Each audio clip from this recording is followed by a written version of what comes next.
The second injury fund is either is close to bankrupt and is certainly on a trend line toward that.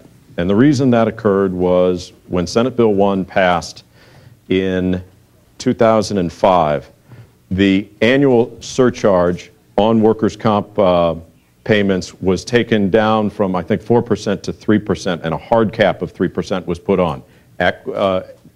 The legislature acquiesced to the interests of the business community, even though there were reports that were issued back then that said, if you put a hard cap of 3% on, you're going to bankrupt the second injury fund. State auditor is in the office, or in the audience today, and I think has actually a audit on that, one of the two audits on that topic right now. The administration having a $90,000 audit that came to exactly the same conclusion.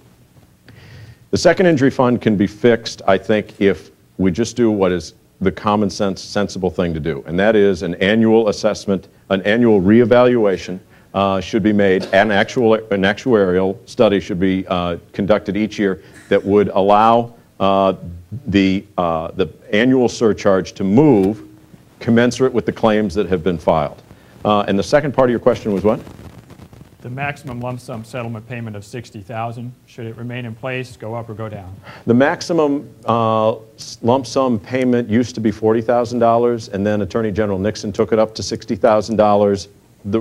It's a real technical question. The reason it's important is because if defense attorneys will not, or no, if plaintiff's attorneys will not settle these cases, they all go to trial, and if the settlement value is kept artificially low, you just clog up the courts. I think that $60,000 is probably appropriate right now, although I would be willing to generally look at the topic. I don't have an independent assessment as to where it should be, but I know that these types of hard caps do have a real impact on settling cases early, appropriately, and quickly on behalf of injured workers.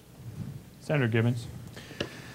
To the first question, yes, this is a problem being left behind for one of the two of us, and it's somewhere the first or second quarter of next year. By all accounts, we're going to be in a deficit, and that's a serious problem. So I think it's real. I think if you look back at the claims paid over the last 15 years out of the second injury fund, there has been a dramatic increase in claims paid, and I think that that's something that really has to be looked at, and look at fundamentally how we're going to handle the second injury fund.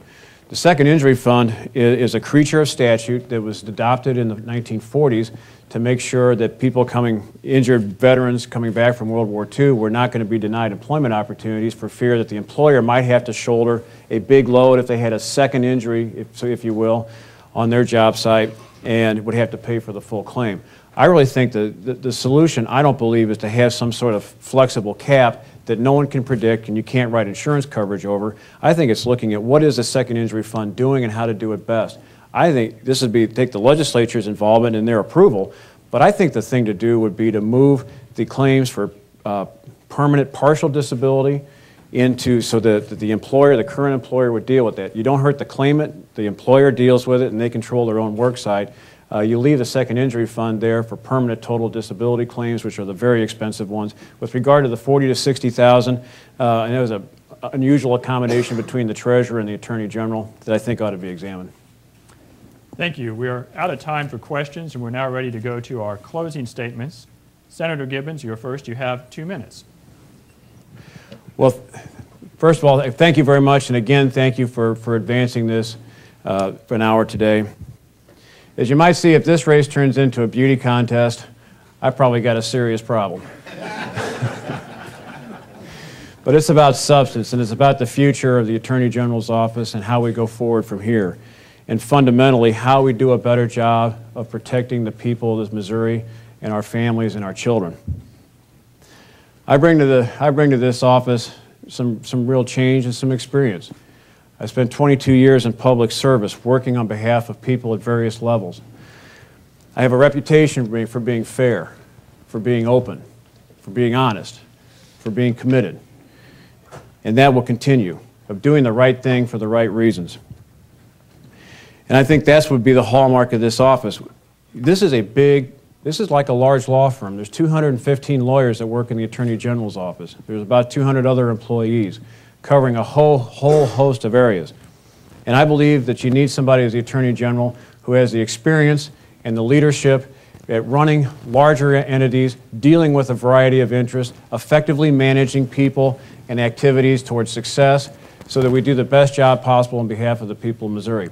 To be an effective, aggressive Attorney General and solve problems for the people of Missouri is the #1 job, because that's going to help us make people safer and more secure in our state. It is one of the things, too, that I think is critical is to enhance the openness and integrity of that office. We are going to achieve that by avoiding even the appearance of impropriety. We are not going to accept or solicit contributions from anyone we are investigating or prosecuting. And we're going to make sure that if those times when we have to bring in an outside attorney, we do it openly. Request for proposal, not a no-bid contract to somebody's friend or political colleague, but wide open. Here's their experience. Here's why they've been selected, here's what it's going to cost, and here's the value to taxpayers, and everybody can see it. Thank you. Senator Koster, you have 2 minutes to close.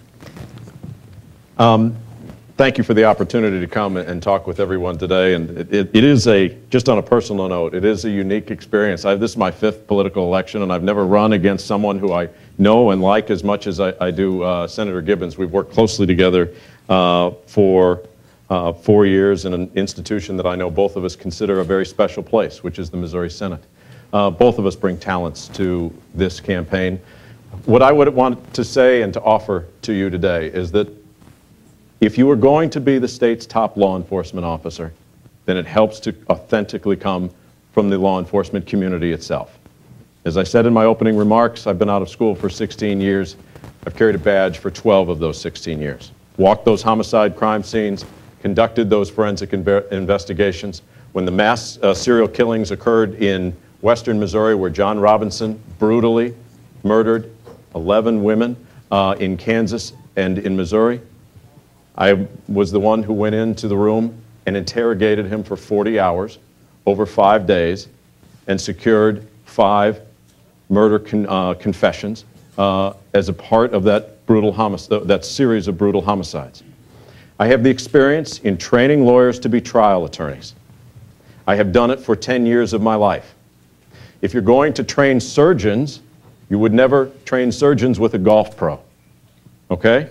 If you want to train a group of trial attorneys in one of the largest law firms in the state of Missouri, which is the Attorney General's office, then I would submit to you that you train trial attorneys with someone who knows the courtroom and has been there over an extended period of time and has the experience doing it.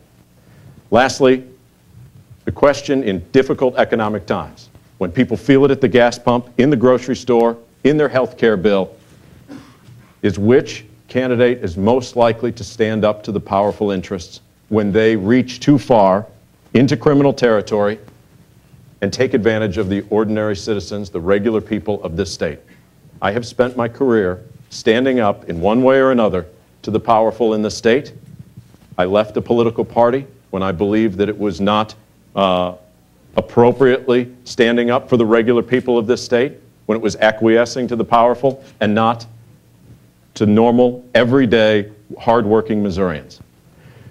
I submit to you that this is a 15-year track record of standing up for the working families of this state, and I would be honored to hold the job of Attorney General. Thank you to both our candidates. Let's give them a round of applause. Yeah, you too.